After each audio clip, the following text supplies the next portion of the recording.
Hi everyone, good evening. A lot many people have approached me asking about that how to write an application for a graduate role, which is up in the season at the moment.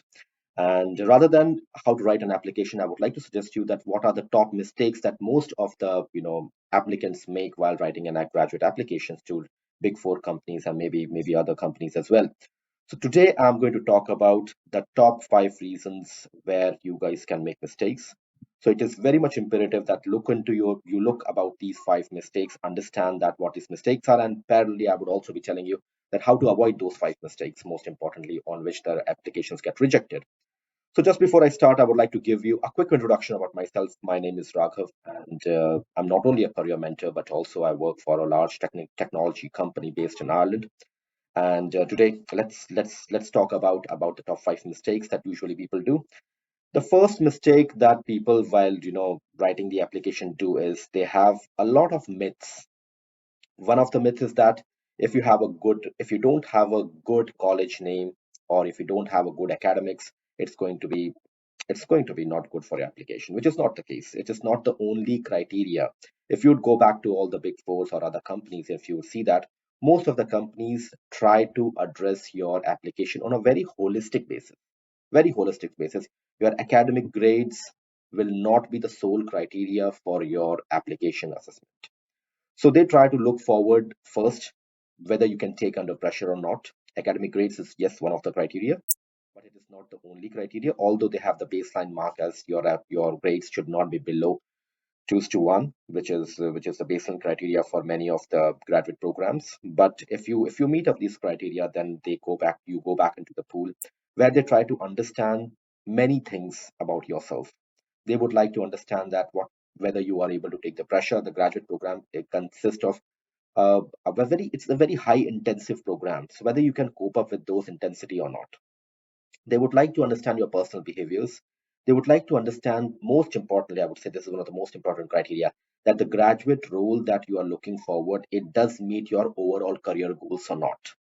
So they would definitely ask you this in the application question, that why do you want to join this program, why this role, why you, and all that. I'm going to come back to you later, but I'm going to talk to you now in this first point, that a couple of things they would look forward. Grades are not the only thing. They would also look forward your personal behaviors. They would also look for your ambitions and your career goals, and they would also look forward that what is your contributions that you can make to the company. So overall, it will be an holistic overview about your profile, not just one criteria. So do not consider about something that if you miss out one of the criteria, you'll be missing out the application. That would definitely be not the case. So the next thing that I'm going to come back is about your CV. For your graduate application, your CV has to be great. When I say great, it doesn't mean that it should have fancy things or something. It should be easy to read, it should be to the point, it should be concise, and it should reflect your abilities. When I say reflect your abilities, many times people do a mistake that they start with some unrealistic achievements that they have, in their life. They talk about they have started up, they have they have they have been co-founder of a 10 million euro startup or something. Any things these are unrealistic. Or maybe if you have 1 year of experience, you can't do an XYZ things, by improving that you improve the company's bottom line by 10% or something. These are highly unrealistic things. So whatever you are writing in your CV, one of the biggest mistake people do is, in order to write a great CV, they try to, exaggerate their achievements. As a graduate program, you should be open to ideas. You should be able to contribute to the ideas. You should be able to make some improvements. You should be able to understand what's going on here. And most importantly, you should be customer focused. You should be ability to, try out new experimentations. So these things could be important for, writing your CVs.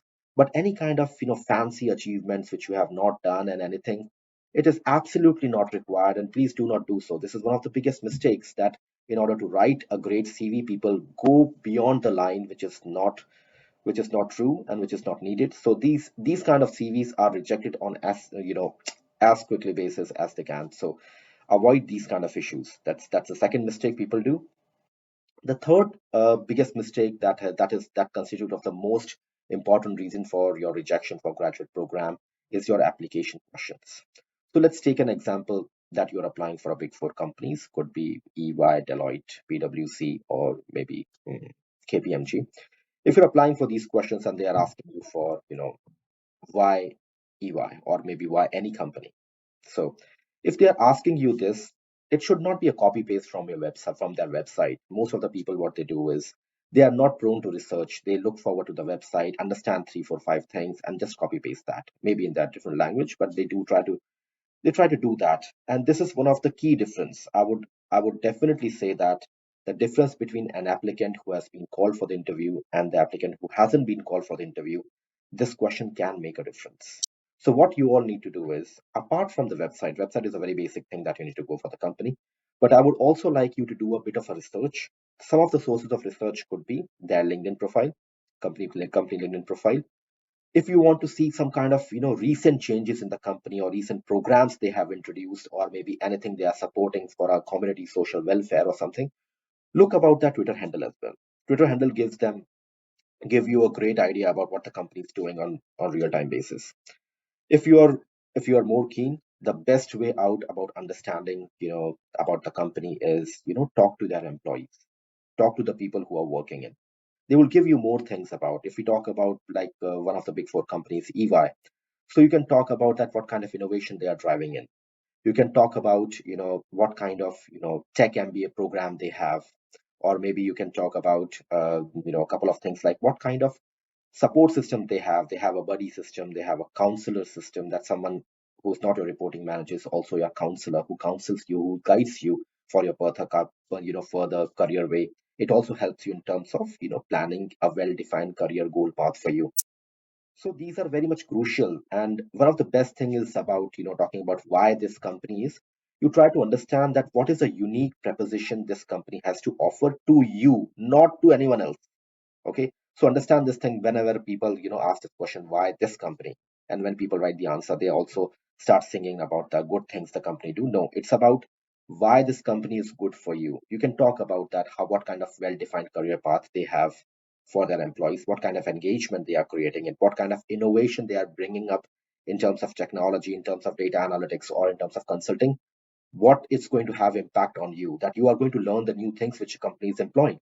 Or if they have some innovations lab, how you will fit into that innovation, how you would how you would innovate the innovation itself.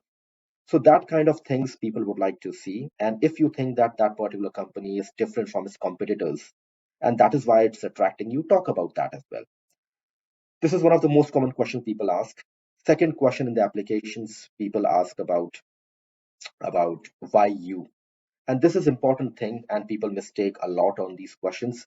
They start talking about a lot many things. I am this, I am that, I'm a superman, on all those things. And this is one of the reasons for their for the application rejection as well.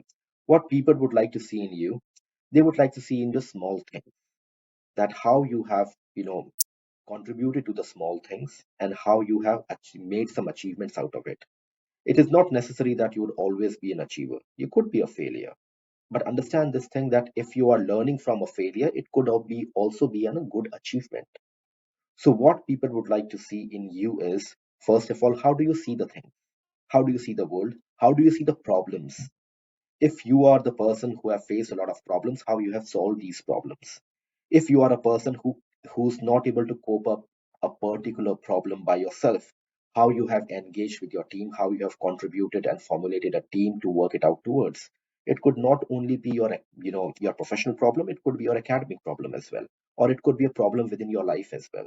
When you are working as a when you are being in a family, your family is also a team. So at times when they ask you about questions like, who are really you? Tell me about yourself. So you can also go back to your personal, aspects, and you talk about that, as a family, what you did as a sports person in the school, XYZ soccer team or something, what did you do? Or maybe anything that is imperative, anything that is important that you can talk about those things. The other thing they ask you about, that why this particular stream, why data analytics, why consulting, why audit, why assurance, why tax. So they would like to see that what is the career goal you have planned. You should not be coming back with generic like statements like, oh, it has got a great career ahead. What is that great career? Nobody knows. So you look forward for that, what are you thinking? For example, if you're going for a data analytics, Why are you choosing your data analytics? You should be talking about something that how good are you with numbers, how you understand the trend patterns chart, and what is your analysis skills, what kind of attention to detail you have, and how do you understand the business aspects with the data insights. And you build up a storyline on that. So when you build up a storyline on that, this could be a good answer how you can make up that. But one thing I would like to tell you again, be true to yourself and to the companies and to the employers that you are applying, because if you try to exaggerate the things, if you try to create a lie over there, or if you like to do something else which is not true, sooner or later you'll not be able to justify that during the interviews or not. So the best thing is that you search about these things by yourself and then write down these things. So the fourth thing that I'm going to talk about is giving up too early. Many times in the application, and this is not only about the applications, could be further in the video interviews or about the online assessments you are going to take, or maybe the personal interview that you are going to take with companies. Many times you will feel like you have to give up, because it may be possible you not be academically qualified, in not qualified, but actually you are not superior in terms of the top of the applicants or something, or you may find out your interview did not go well, or maybe while you are doing the online assessments you find that a couple of questions you have made mistakes on. So that will be a big turn off for yourself, but do not give up early, because understand this thing, your competition is with your kind of people only. Everybody who apply in the graduate roles are in their early phase of their career, so people do make mistakes. That will be a big difference between a people who are writing an who's doing an interview or who's writing an online application with 10 years of experience or 2 years of experience. That could be a different. But in your case, everybody who applies is like yourself, who have a limited, they are either joining the first company in their professional career or maybe at the most second company. Most of them are like that. So getting nervous, making mistakes, and feeling a little bit less in confidence is very common things. If these are things that are approaching to you either at the application phase or at the phase of interviews or online assessments, do not worry at all. Just do your best. If I would say my experience with all of my mentees who have gone through all the big four, graduate programs or maybe others as well, one of the common things that they had is they all felt nervous, they all felt less of confident, and they all were true to themselves, and they all did a big time research about the companies. And the last thing is that they practiced a lot. So these five things are common for all the successful candidates that they had in the last 2 3 years. So do not give up early. It's not over until it's over. So give your best over there.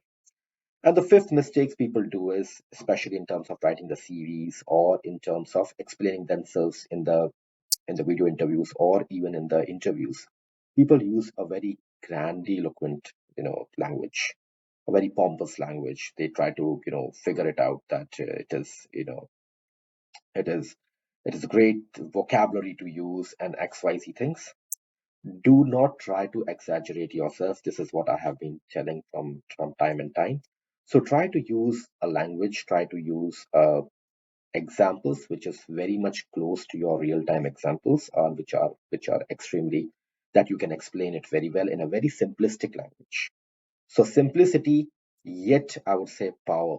This is one of the common thing that you would have to utilize in your applications, in your video interviews, in your even in your personal interviews. So again, I would say that these are the five mistakes people usually do. I'll again repeat it. First, not having a knowledge about that how the application is assessed. It includes for everything, including academic grades, including your personal behaviors, including your goals and other things. Second mistake people do is giving them unrealistic achievements in the CVs. Third, not addressing the application issues correctly. So I've given you that in terms of, if you want to address the application issues right, what you need to do, just go through this video again. You'll get the answers to it. Fourth mistake people do is they give up quite early. Many times they give up quite early. So all this nervousness, confidence, less of confidence issues, all those things are very much common. Do not give up early. And the fifth thing is that just be careful about the how you are communicating both in the CVs, in the interviews, and in the video assessments. Your language, your choice of verbs, or your job, or your way of explaining the things has to be to the point, direct, and simple. Okay, so that's all for today, and I have made this video especially on demand of lot many people who have been personal messaging me in terms of how to write the applications and all. And if you need any kind of further support from myself or from Career Island team, you just drop an email to connect@careerisland.com, or you can also visit the website www.careerisland.com. We'll be able to help you much in terms of anything that you need. All right. So take care. You still have a couple of days in terms of making the applications for the Big Four graduate applications, and there are many other programs as well that will be closing out in a month. So do good and all the best with your applications. Take care. Bye bye.